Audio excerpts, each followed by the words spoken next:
Hello everyone, स्वागत है आपका नवदीक्षा एजुकेशन में। कैसे आप सभी। तो डिस्काउंट की हमारी 3 क्लास हो गई, आज हमारी 4th क्लास है। तो देखते हैं पहला क्वेश्चन क्या है। पहला क्वेश्चन है, एक दुकानदार अपने माल के मुद्रित मूल्य पर 10% छूट प्रदान करता है और इस प्रकार 20% का लाभ अर्जित करता है। वस्तु के क्रय मूल्य और मुद्रित मूल्य के बीच का अनुपात, ये मुद्रित मूल्य भी मार्केट प्राइस ही है ना। मैंने आपको पिछली क्लास में एक फॉर्मूला बताया था, relation between market price and cost price, है ना।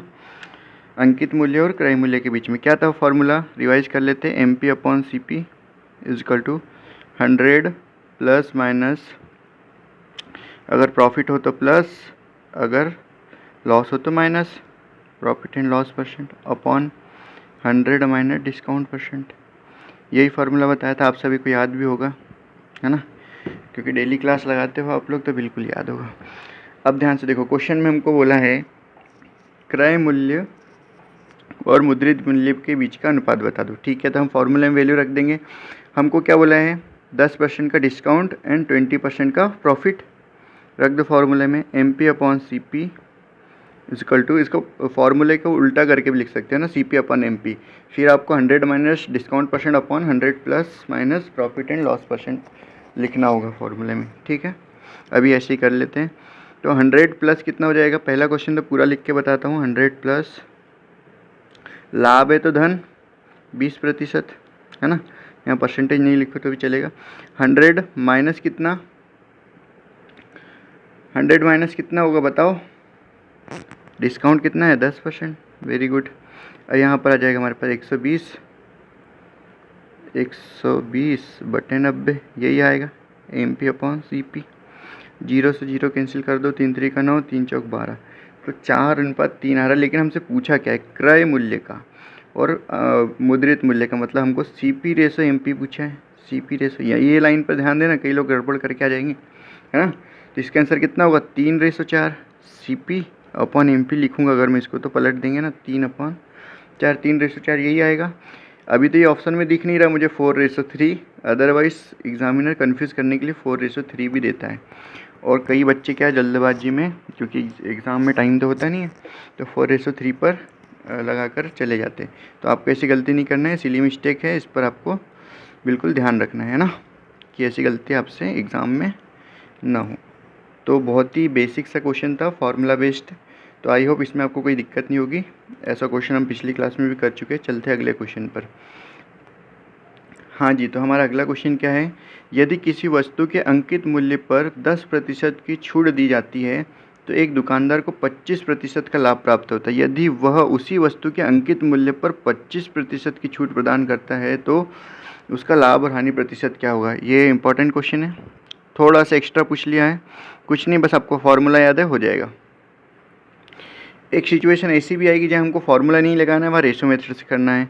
वहाँ एक सिचुएशन क्यों बनेगी, जब क्वेश्चन आएगा मैं बता दूंगा। अभी मैं आपको एक शॉर्ट में बता देता हूँ कि जहाँ पर भी अगर आपको परसेंटेज में ना दे के रुपीज़ में दिया रहेगा कि प्रॉफिट इतने रुपए हो गया, वहाँ हम रेशो मेथड लगाएंगे। यहाँ पर हमें परसेंटेज में दिया तो हम ये फार्मूले से करेंगे, है ना।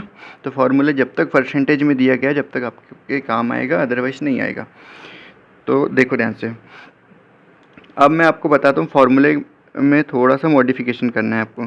क्या, M P upon C P is equal to, formula क्या है बोलो, हाँ मन में बोल लिया करो, है ना साथ में। 100 plus minus profit and loss percent upon 100 minus discount percent, very good. यहाँ एम पी और सी पी क्या है, कॉन्स्टेंट है ना। तो हम इसको ऐसे लिख सकते हैं, बिल्कुल आप बोलोगे सर बिल्कुल लिख सकते हैं। 100 प्लस माइनस प्रॉफिट 1 या loss 1, P1 L1 percent upon 100 minus D1%, ये लिख सकते हो। आप बोलेंगे बिल्कुल सर, आगे देखो, is equal to 100 plus minus P2 L2% upon 100 minus discount percent, यही होगा। चलो ठीक है, अब सवाल में हमको बोला है, सबसे पहले क्या बोला है उसने कि 10% की छूट और 25% का लाभ प्राप्त होता है। ठीक है भैया, अगर 25% का इसको लाभ मिल रहा है तो 100 प्लस 25 लिख दूँ मैं यहाँ पर। ठीक है, अब 10% की छूट है तो 100 माइनस 10। ठीक है, ये पूरा इसीलिए लिखा रहा है क्योंकि अभी स्टार्टिंग ये इस टाइप के सवालों की, एग्ज़ाम में इतना सब नहीं करना है आपको, है ना, समझाने के लिए। शॉर्ट में लिखना है आपको 125/90। ठीक, आगे क्या बोल रहा है, यदि वह उसी वस्तु के अंकित मूल्य पर बोल रहे हैं ना, सेम कांस्टेंट है, 25% की छूट, 25% की छूट, ये कांस्टेंट है ना इसीलिए कर रहे हैं। देखो यहीं पर दिया है आपको क्या लिखा होगा, देखो इंग्लिश में भी, if you offer a discount 20% on the market price of the same article. ठीक, आइए अब तो पूरा क्लियर हो गया होगा। तो 100 हमको क्या निकालना है यहाँ पर, लाभ या हानि। ठीक है, तो क्या होगा भैया, 100 प्रॉफिट P2 अपन 100 माइनस डिस्काउंट कितना दिया, 25% दिया है ना, वेरी गुड। ठीक है, ऑब्वियसली इसको यहाँ पर क्या होगा, प्रॉफिट ही होगा, लॉस नहीं होगा। तो अब देखो यहाँ पर 125 upon 90 is equal to 100 plus P2 upon ये कितना हो जाएगा बताओ, 75। तो 25 तेरी 15 75, 15 छक्के 90। ठीक है, 625 हो जाएगा। अरे 125 में 5 का गुना करो, क्रॉस मल्टीप्लिकेशन 625, और 6 का गुना करो 100 में तो 600, और P2 में होगा तो 6 P2 बराबर 625। अब मुझे बताओ 6 P2 इज इक्वल टू 600, उसमें से घट जाए कितना बचेगा, 25। तो आपका प्रॉफिट, जो आपको प्रॉफिट परसेंट चाहिए था वो क्या जाएगा, 25/6% आएगा ना। अब बता दो इसको हम क्या लिख सकते हैं मिश्र भिन्न में, 4 से 1/6 लिख सकते हैं। आप बोलोगे बिल्कुल लिख सकते हैं सर, तो ये आपका आंसर होगा, है ना, प्रॉफिट होगा, लॉस नहीं होगा। ठीक है, चलते हैं अगले सवाल पर। इजी क्वेश्चन है, कुछ नहीं है। नेक्स्ट क्वेश्चन क्या बोल रहे हैं, एक पजामे का अंकित मूल्य क्रय मूल्य का 4 गुना है। ठीक है भाई, एक इक्वेशन दी हुई है और आगे बोल रहे हैं 64% लाभ अर्जित करने के लिए छूट प्रतिशत कितना होगा। तो और भी इजी होगा, रेशो निकाल लो MPCP का। तो क्या बोला है, MP क्रय मूल्य का 4 गुना है, इसका मतलब MP है 4 टाइम किसका, CP का, यही ना भाई। तो MP अपॉन CP यहाँ से क्या आ जाएगा, 4/1, यही आएगा। ठीक है, अब हमें क्या बोल रहे हैं, आपको तो फॉर्मूला पता ही है। तो MP की जगह क्या लिखेंगे हम, 100 प्लस प्रॉफिट।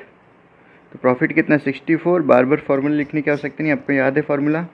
और अपॉन में 100 माइनस डिस्काउंट, CP की जगह पर यही लिखते थे, डिस्काउंट परसेंट इजक्वल टू छूट प्रतिशत कितना होगा, यही निकालना है ना, 4/1 तो दिया ही हुआ है, क्रॉस मल्टीप्लिकेशन कर लो, आ जाएगा आंसर।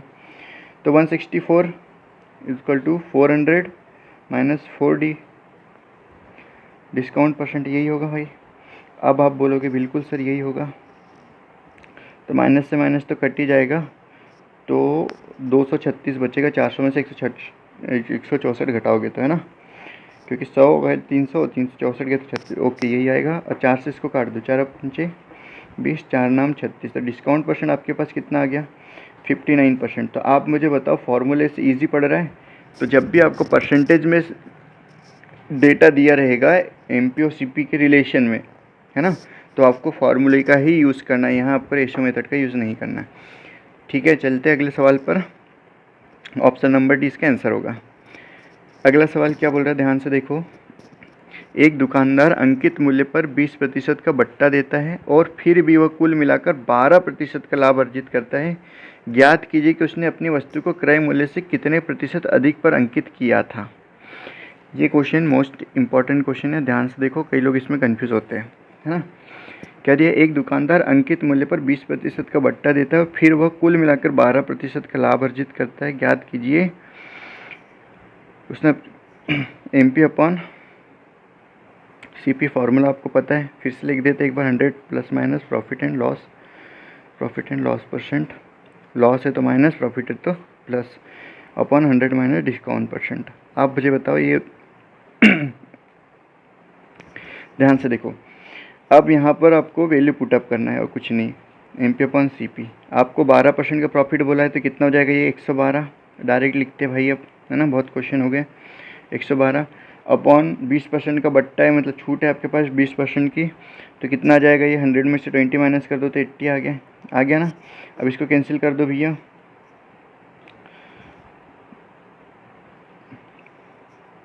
16 × 85, 16×7 = 112, ठीक है। तो अब मुझे बताओ, हमको बोला है, क्या पूछा इसने, अपनी वस्तु को क्रय मूल्य से कितने प्रतिशत अधिक पर अंकित करें। क्रय मूल्य से कितना अधिक, मतलब बेस तो क्रय मूल्य से कंपेयर करें तो बेस क्रय मूल्य बनेगा। कितना अधिक करेगा भाई, मुझे बताओ आप, कितना अधिक कर रहा है, 2 अधिक कर रहा है, ठीक है। गुणित 100, यही होगा। आप बोलेंगे बिल्कुल सर यही होगा। ये 20 टाइम कैंसिल हो गया। आप बोलो क्या आ गया, 40%। Option number C. ये तो इजी क्वेश्चन था, है ना, कुछ नहीं, आप ऐसे कर लोगे इसको, है ना, इसमें पेन चलाने की भी आवश्यकता नहीं है, प्रैक्टिस करो बिल्कुल बनेंगे। चलो एमटीएस का सवाल था, उतना दम नहीं इस सवाल में। अगला क्वेश्चन देखते क्या है। एक वस्तु के क्रय मूल्य का अंकित मूल्य से अनुपात 4:7 है, ठीक है भैया। आपको सीपी और एमपी का रेशो, ये ध्यान से लिखना है ना, यहाँ पर ऊपर एमपी मत लिख देना। सीपी अपन एमपी का रेशो जो क्वेश्चन में दिया है अकॉर्डिंग टू क्वेश्चन हमको वही करना है। 4:7, 4/7। अंकित मूल्य पर 25% की छूट, ठीक है, और दुकानदार को 50 रुपये का लाभ होता है। अब आपको यहाँ पर ध्यान से देखना है ना। अब आपको यहाँ क्या दिया है, रुपए में लाभ, प्रॉफिट आपको दिया है रुपए में, है ना। तो क्या लगाएंगे हम यहाँ पर, रेशो मेथड। यहाँ फॉर्मूला नहीं लगाना है भाई, फंस जाओगे, है ना। तो इसके लिए बेस्ट क्या है, रेशो मेथड। तो आपको क्या करना है, यहाँ लिखो एमपी, यहाँ लिखो सीपी, यहाँ लिखो एसपी, तो और इजी पड़ेगा मेथड में। ध्यान से देखो, अभी 1-2 क्वेश्चन कराएंगे ना तो आप मास्टर हो जाओगे इसमें, कुछ नहीं, पहला सवाल है इसलिए। अब ध्यान से देखो, आपको दिया एमपी का और सीपी का रेशो। तो एमपी आपके पास कितना है, 7, और सीपी कितना है आपके पास, 4, ठीक है भैया, यही दिया था। आगे बोला अंकित मूल्य पर 25% की छूट। तो मुझे बताओ, छूट डिस्काउंट परसेंट दिया आपके पास, है ना। डिस्काउंट परसेंट 25%, 25% की फ्रैक्शन वैल्यू कितनी होती है, 1/4, वेरी गुड। अब यहाँ पर जो 4 है हमारा, ये क्या है, ये क्या है हमारे एमपी, बेस एमपी होगा ना डिस्काउंट के लिए, और ये ऊपर जो 1 लिखा है ये क्या है, डिस्काउंट। तो मुझे बताओ एसपी कितना होगा भाई। अगर 4 रुपये किसी वस्तु पर मुद्रित है और 1 रुपये का डिस्काउंट है तो यूनिट में एसपी कितना होगा, 3 यूनिट होगा ना। तो मुझे बताओ 3 रेशो एमपी कितना, 4, यही बोल रहे, 4:3, यही हुआ। अब आपको क्या करना है, आपको एमपी को यहाँ पर सेम कर लेना है। क्या करना है आपको, एमपी को सेम कर लेना है। तो अब मुझे बताओ, यहाँ पर 7 है एमपी और यहाँ पर 4 है एमपी, सेम है क्या, नहीं है। आप बोलोगे बिल्कुल सर सेम तो नहीं है, सेम करेंगे। मैं पहले भी आपको बता चुका हूँ, परसेंटेज के चैप्टर में भी और प्रॉफिट एंड लॉस में भी देख चुके हैं कि कैसे सेम करते हैं रेशो से। तो हम उसी मेथड से करेंगे। अभी रेशो में, अभी रेशो वाला चैप्टर जब आएगा आपको 3-4 मेथड बताएंगे ना, अभी आपको कन्फ्यूज नहीं करेंगे। अभी जो मेथड चल रही है उससे करो। यहाँ पर मैं सॉरी है ना, यहाँ पर मैं क्या करूँगा, 4 से मल्टीप्लाई, और यहाँ पर मैं 7 से कर देता हूँ, तो 28 बन जाएगा, 7×4 = 28, 7×4 = 28, तो 28 हो गया सेम। अब अगर मैंने यहाँ पर 4 से मल्टीप्लाई किया तो मुझे यहाँ भी 4 से करना पड़ेगा, है ना। वेरी गुड, ये तो आपको पता ही है पहले से। और मैंने यहाँ 7 से किया तो मैं 3 में भी किससे करूँगा, 7 से, ठीक है भैया। अब यहाँ तो मेरे पास 28 आ गया, सेम रेशो, ठीक। यहाँ मेरे पास कितना जाएगा, 21, और यहाँ पर कितना जाएगा, 16। आप बोलेंगे बिल्कुल सर। अब देखो ना, 28 सेम हो गया ना, तो सबके रेशो बन गया हमारे पास, एमपी, एसपी और सीपी के, ठीक है। अब आगे क्या बोला है हमको कि दुकानदार को 50 का लाभ होता है। तो मुझे बताओ लाभ कब होता है, लाभ का फॉर्मूला बताओ, प्रॉफिट का एसपी माइनस सीपी होता है ना, जब सीपी से बड़ा क्या हो एसपी। तो है क्या यहाँ पर बड़ा, देखो यहाँ 16 यूनिट दिया है, 21 यूनिट एसपी है, सीपी आपका 16 यूनिट, 21 यूनिट एसपी, मतलब आपको प्रॉफिट हुआ है, कितने का प्रॉफिट हुआ। तो आप बोलोगे सर 5 यूनिट का प्रॉफिट हुआ। और ये 5 यूनिट की वैल्यू रुपए में कितनी दी है, 50 रुपये दी है ना भाई, प्रॉफिट।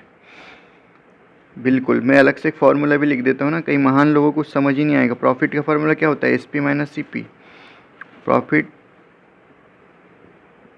ठीक है। अभी यहाँ पर 1 यूनिट की वैल्यू कितनी आ जाएगी आपके पास, 10 रुपीज़। आपको बोला क्रय मूल्य बताओ, तो सीपी की वैल्यू क्या है यहाँ पर, 16 है ना, तो हमको 16 का मान बताना। 16 का मान कितना जाएगा, 160 रुपये। 16 के 10 में गुना 160 आएगा ना। तो ऑप्शन नंबर ए, बोलो, हो गया ना, बहुत ज़्यादा इजी। रेशो मेथड से करोगे इस टाइप के क्वेश्चन को तो ये बिल्कुल इजी पड़ेगा आपको, है ना। और कैसे डिफरेंशिएट करना है मैंने आपको बता दिया। अगर आपको परसेंटेज में ही सारा डाटा दिया हुआ है तो आप एमपी और सीपी के रिलेशन में क्या करोगे, फॉर्मूला मेथड का यूज़ करोगे, और जब आपको डेटा रुपीज़ में दिया है ना कि परसेंटेज में, वहाँ पर आप क्या करोगे, रेशो मेथड का यूज़। ठीक है, चलो ये तो पहला क्वेश्चन था रेशो मेथड का। अभी आगे और क्वेश्चन आएंगे तो और अच्छे से कॉन्सेप्ट क्लियर हो जाएंगे, टेंशन नहीं लेना है। चलते अगले सवाल पर। अब देखो ये सवाल क्या बोल रहा है, ध्यान से, है ना। 15% की छूट देने के बाद एक वॉशिंग मशीन का मूल्य 29,750 है।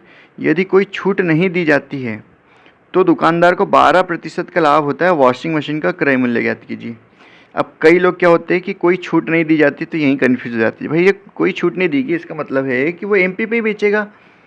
मान लो किसी जैसे एक वस्तु है, इस पर मैंने 100 रुपये की प्राइस रखी है, अब मैं इस पर कोई छूट नहीं दूंगा तो 100 में ही बेचूंगा ना, मतलब जो एमपी है वही उसका एसपी हो जाएगा। कोई छूट नहीं दी मतलब एमपी और एसपी इक्वल हो जाएगा ना, बस इतनी सी बात आपको याद रखना है, ये बेसिक कॉमन सेंस है ना। चलो अब क्वेश्चन सॉल्व करते हैं।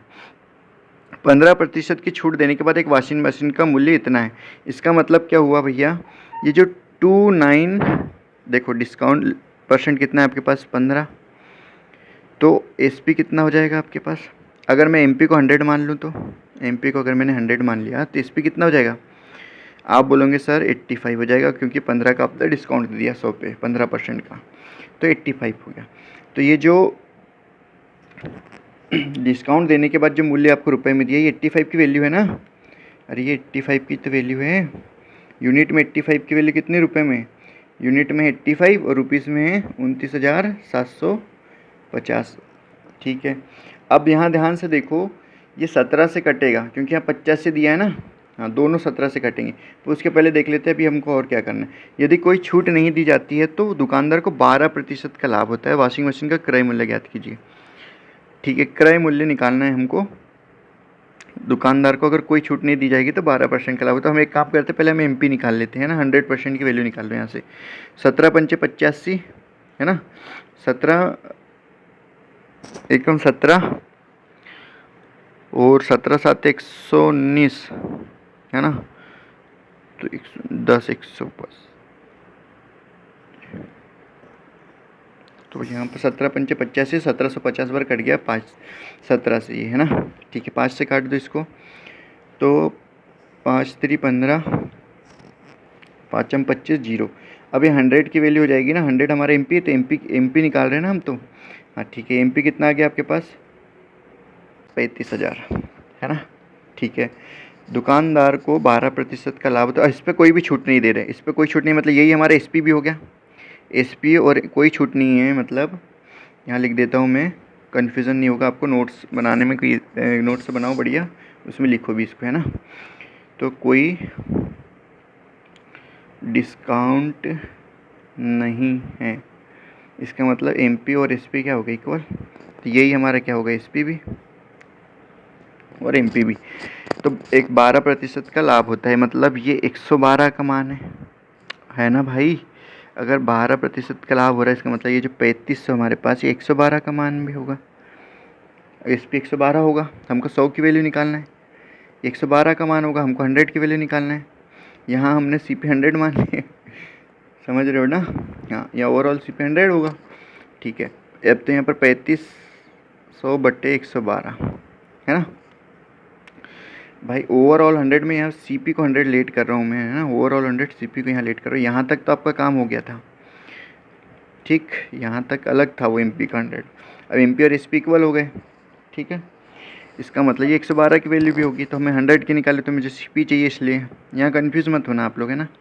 अलग अलग केस में बात हो रही, दो अलग अलग केस में बात हो रही।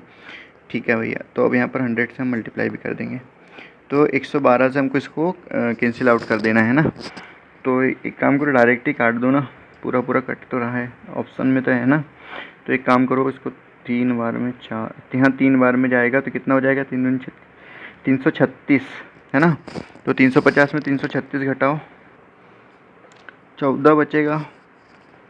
ठीक है, बिल्कुल 140, तो 112 का 112, 140 में से 112 घटाओ तो 28, 280, तो 2 बार में लेंगे, तो ऑप्शन ही मैच कर लो थोड़े से। ये तो कैंसिल आउट हो गया, 5, ये तो पूरे गया, 317 ये भी गया, तो ऑप्शन नंबर ए आएगा इसका आंसर। आप पूरा पूरा भाग दे के देख लेना भैया, है ना। ये आपका आंसर होगा, सीपी आपका क्या होगा, ये होगा। आई होप आपको क्लियर होगा। आगे और क्वेश्चन देखते हैं। क्लियर नहीं भी हो तो आप कमेंट बॉक्स में कमेंट कर देना, मैं एक्स्ट्रा क्लास लेके और अच्छे से समझा दूंगा आपको, है ना। ठीक है, प्लेलिस्ट में ऐड कर देंगे, बिल्कुल टेंशन लेने की ज़रूरत नहीं है। या फिर आप टेलीग्राम ग्रुप ज्वाइन कर लो जिसने नहीं किया है, और उसमें आप ये डाउट को भेज दो, है ना, जो डाउट ग्रुप बना है उसमें। ठीक है, या तो टेलीग्राम में मैंने पर्सनल नंबर भी दिया है, आप उस पर मुझे ये क्वेश्चन भेज देना अगर नहीं समझ में तो और अच्छे से क्लियर कर देंगे। ठीक है, चलते हैं अगले सवाल पर। क्या है भैया अगला सवाल? अगला सवाल ध्यान से देखो। एक दुकानदार अपने माल पर इस प्रकार मूल्य अंकित करता है कि 22% की छूट देने के बाद उसे 20% का लाभ होता है। यदि वस्तु का क्रय मूल्य 650 है तो उसका अंकित मूल्य है। देखो बहुत ईजी क्वेश्चन हो गया। आप ये लाइन देखकर क्या बोलोगे मुझे? आप बोलोगे सर मुझे यहाँ तो रेशो मेथड लगाना है ना। बिल्कुल, इसका मतलब आपको बिल्कुल समझ में आ रहा है और सही ट्रैक पर चल रहे हो आप। ठीक है, ध्यान से देखो, मैं आपको फिर से बताता हूँ प्रॉपर शुरुआत से। डिस्काउंट परसेंट मतलब आपके पास कितना दिया है? 22%। अब इसकी फ्रैक्शन वैल्यू 22/100 लिखूँगी, या तो इसको कैंसिल आउट कर लो और सरल कर लो, तो यही आएगा 11/50। तो आप बोलोगे सर ये MP होगा, इसका बेस डिस्काउंट है तो, और ये मेरा डिस्काउंट है, तो यहाँ पर मेरे पास SP क्या आ जाएगा? SP कितना आ जाएगा? 50 में से 11 घटा 39 आ जाएगा। मैं बोलूँगा वेरी गुड भाई। अगर हमारे पास प्रॉफिट परसेंट कितना दिया? 20%। इसकी फ्रैक्शन वैल्यू बच्चा जानता है 1/5, है ना। तो ये हमारा क्या है? CP, और ये हमारा है प्रॉफिट। आप मुझे ये बताओ तो SP कितना होगा आपके पास यूनिट में? अगर आपके पास CP 5 है, प्रॉफिट 1 है, तो मुझे बताओ SP कितना होगा? प्रॉफिट 1 है तो यहाँ 6 होगा ना, कोई 4 मत कर देना भाई। ठीक है, तो अब हम यहाँ लिखते हैं MP SP। आप सीक्वेंस चेंज कर सकते हो अपने अकॉर्डिंग, कोई इशू नहीं है, बट ऐसे लिखो सिस्टमेटिक तरीके से हो जाएगा। अब MP कितना दिया था? आप बोलोगे सर हमारे पास 15 रेशो 39 मेरे पास SP है, और प्रॉफिट परसेंट से हमने क्या निकाला था? CP कितना है आपके पास? 5, और SP कितना है? 6। लेकिन आप बोलोगे सर यहाँ तो SP अलग अलग है, हमको करना पड़ेगा सेम। तो मैं बोलूँगा बिल्कुल भाई सेम तो करना ही पड़ेगा। तो यहाँ 6 से मल्टीप्लाई कर देंगे, और यहाँ 39 से मल्टीप्लाई कर देंगे, है ना। अगर यहाँ 39 से किया तो यहाँ भी 39 से, अगर यहाँ 6 से किया तो यहाँ भी 6 से। तो 6×5 = 30, 300 आ जाएगा, और यहाँ गुना कर दो 6 का, 6 9 54 के 4, है ना। हासिल के पास 6 3 18 तो 23 हो जाएगा। 234 रेशो 5 से गुना करो, 9 6 54 के 4, 9 5 45 के 5, हासिल के 4, 5 3 15 और 4 19, 195 आ गया। ठीक है, कोई बात नहीं।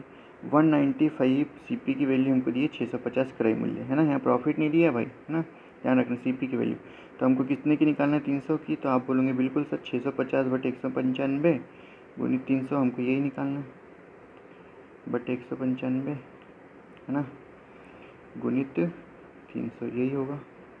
आप बोलोगे बिल्कुल सर यही होगा। अब सॉल्व कर लो इसको।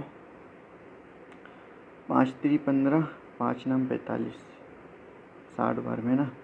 तो 13 3 39, 13 5 65, 50 बार में, और 3 दूनी 6, 50 और 20 का गुना कर दो, कितना आ जाएगा? 1000 आ जाएगा आपके पास, है ना, 1000 रुपये।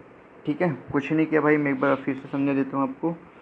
195 मेरे पास यूनिट में कितना के CP, लेकिन मुझे रुपए में दिया था 650, तो मैंने लिख दिया 195 की वैल्यू कितनी दी है? 650। तो 1 यूनिट की वैल्यू कितनी हो जाएगी? 650/195। तो मुझे 300 की निकालना है। क्यों 300 की निकालना है? क्योंकि मुझे अंकित मूल्य पूछा है ना इसने। अरे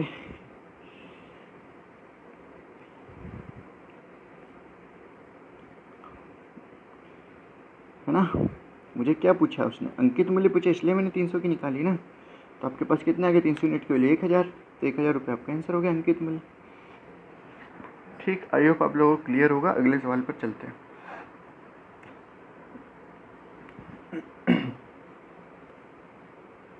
ध्यान से देखो, अगला सवाल क्या है। एक दुकानदार किसी वस्तु के अंकित मूल्य पर 28% की छूट देता है, पर फिर भी 20% का लाभ कमाता है। यदि उसे एक वस्तु बेचने पर 30.80 रुपये का लाभ होता है तो वस्तु का क्रय मूल्य ज्ञात कीजिए। तो ये Tier 2 में आने वाला क्वेश्चन है ना, शानदार सवाल। यहाँ आप रेशो मेथड से करो, आपका आराम से होगा, क्योंकि 30.80 रुपये में दिया है आपको प्रॉफिट। ठीक है, तो MP, अब थोड़ा स्पीड में करेंगे ना, MP SP, और यहाँ पर आपका क्या? CP। 28% की छूट है, तो आप बता दो इसको 100 कर दो, और इसको 28% की छूट है तो कितना? 72। इस पर आपका जाएगा 72। ठीक है भाई, वेरी गुड। अब 20% का लाभ है, तो आप इसको लिख दो 5, और इस पर कितना? 6, यही होगा। अब इसको और सॉल्व कर लेते हैं हम। तो ये अगर मान लो इसको मैं 4 से काटूँ तो कितने बार में? 25 बार में। और 4 से इसको काटे तो 18 बार में होगा ना। वेरी गुड, 18 चौक 72 होता है ना। अब मुझे बताओ, इन दोनों को हमको सेम करना है। एस पी को यहाँ पर 18 दिए, यहाँ पर 6 दिए, तो 6 को मैं 18 बना सकता हूँ, आसान पड़ेगा है ना। तो मैं 6 में 3 का गुना कर देता, हो तो गया ना सेम। ऊपर कुछ नहीं, मतलब 1 का मल्टीप्लाई है, अगर समझ नहीं है तो, है ना। पर इतने इंटेलिजेंट तो आप हो गए हो। अब ये 25, 18 एस पी और सी पी कितना 15, 5 3 15, यही रेशो आ गया हमारे पास। ओके, आप बोलेंगे बिल्कुल सर हमारे पास ये रेशो आ गया। अब बेचने पर इतने का लाभ होता है, तो लाभ तो एस पी और सी पी में से निकालेंगे हम। S P minus C P, तो यहाँ यूनिट में कितने का लाभ हो रहा है, 3 यूनिट का। रुपए में कितना दिया है, 30.80 रुपये, यही दिया है भाई। आपको क्या पूछा, वस्तु का क्रय मूल्य। क्रय मूल्य कितने यूनिट है, 15 यूनिट का मान निकालना है। तो 3 यूनिट का मान इतना है, तो 15 यूनिट का मान कितना हो जाएगा, मतलब 15 यूनिट मतलब सी पी का मान कितना हो जाएगा, 30.8। ऐसे लिख दूँ, जीरो नहीं भी लिखे चलेगा, बटे 15, तो सॉरी बटे में 3 आएगा, गुणित में 15, तो 3 5 15, 5 से इसमें मल्टीप्लाई कर दो तो कितना आ जाएगा, 8 5 40 के 0, दशमलव के बाद तो हट ही जाएगा। 5 से 9 सुनते हैं 4 आएगा। देख लो भैया, यूनिट डिजिट से 2 ऑप्शन में आ रहा, पूरा कर लो। 5 3 15 है ना, तो 154 आएगा रुपए में, और कुछ नहीं। आ गया आपके पास आंसर, आपका क्रय मूल्य आ गया 154। हो गया रेशो मेथड से बहुत ज़्यादा इजी। आई होप क्लियर है, एक जैसे सवाल कर रहे हैं हम अभी, है ना। ठीक, अब नेक्स्ट क्वेश्चन क्या है। एक व्यक्ति ने एक वस्तु को उसके अंकित मूल्य पर 30% की छूट पर खरीदा, फिर उस व्यक्ति ने उसे 30% लाभ पर रुपये 427.70 में बेच दिया। वस्तु का अंकित मूल्य ज्ञात कीजिए। होमवर्क दे दें आपको, सेम टू सेम क्वेश्चन है। चलो ध्यान से देखो, अगला सवाल क्या है। एक डीलर अपने ग्राहकों को 35% की छूट देता है और फिर भी 30% का लाभ प्राप्त करता है। यदि किसी वस्तु का क्रय मूल्य 950 है तो इसका अंकित मूल्य कितना होगा। तो आप रेशो मेथड से करोगे इसको, ठीक है भैया। एम पी एस पी और सी पी, रिलेशन आसानी से निकल जाएगा। क्या बोला है, सेम क्वेश्चन इसलिए करा रहे हैं कि आपकी पूरी प्रैक्टिस हो जाए। अभी इसको मॉडिफाई वर्जन भी आएंगे आगे, है ना। तो ग्राहकों को 35% की छूट देता है, इसका मतलब क्या हुआ भाई, ये अगर ये 100 है एम पी हमारा, तो कितना हो जाएगा 65, ठीक है। यदि किसी 30% का लाभ, मतलब अगर ये 10 है तो कितना हो जाएगा 13। क्रय मूल्य 950 है, ठीक है भैया। तो पहले तो हम एस पी सेम करेंगे, 13 पंच 65, तो ऊपर में कुछ मल्टीप्लाई करने की आवश्यकता है कि नहीं, मन को तसल्ली देने के लिए 1 से कर लो। तो मेरे पास यहाँ 100 रेशो 65, ये सब रेशो में ही है ना, ठीक। यहाँ कितना आ गया 50। अब मुझे क्रय मूल्य जो 50 यूनिट की वैल्यू कितनी दी है, सॉरी हाँ 50 यूनिट की वैल्यू दी है मुझे 950 रुपये। अब मेरे पास 50 यूनिट की वैल्यू 950 रुपये दी थी और अंकित मूल्य पूछा है, मतलब 100 की वैल्यू पूछा है। तो मैं डायरेक्ट यहाँ पर या तो आप ऐसे निकाल लो 100 की, तो 950 बटे 50 गुणित 100 ऐसे निकालोगे, है ना, 50 गुणित 100। या तो आप ऐसे निकाल लो, यहाँ 2 से मल्टीप्लाई कर दो तो 100 आ जाएगा, यहाँ भी 2 से मल्टीप्लाई कर दो, बात तो एक ही है ना। 1900 आ गया, 1900 रुपये आपका क्या होगा आंसर। देखो कितना इजी हो रहा है ना, इजीली, बहुत इजीली हो रहा है। चलो अगला सवाल देखते हैं, ध्यान से देखो। हाँ, अब ध्यान से देखो ये सवाल क्या बोल रहा है। एक दुकानदार अपने माल पर क्रय मूल्य से, ये अलग टाइप का क्वेश्चन थोड़ा सा है ना, अभी तक जो क्वेश्चन कर रहे थे थोड़ा सा हटके। मैंने बोला था आपको मॉडिफाई क्वेश्चन आएंगे, बस वही। क्रय मूल्य से 30% अधिक अंकित करता है और अंकित मूल्य पर 10% की छूट देता है, ठीक है भाई। और 6.5% अधिक लाभ अर्जित करने के लिए उसे अंकित मूल्य पर कितने प्रतिशत की छूट देनी पड़ेगी। तो यहाँ पर अधिक बोल रहा है, याद रखना है आपको। मैंने बताया एम पी एस पी और सी पी, यहाँ से इनका रेशियो निकालना बहुत ज़्यादा आसान हो गया। आपको सबसे पहले लाइन क्या बोले, क्रय मूल्य से 30% अधिक अंकित करता है। मैंने मान लिया क्रय मूल्य 100 है, तो ये जो क्रय मूल्य से ये 30% अधिक अगर अंकित कर रहा है तो कितना अंकित करेगा 130। आप बोलोगे बिल्कुल सर ऐसे ही करेगा। और अंकित मूल्य पर 10% की छूट देता है, अगर ये अंकित मूल्य पर वो 10% की डिस्काउंट दे देगा। तो एस पी क्या होगा मेरे भाई, 130 में से 13 घटाओ 117, 117 होगा ना, 10% की डिस्काउंट के बाद एस पी, ठीक है।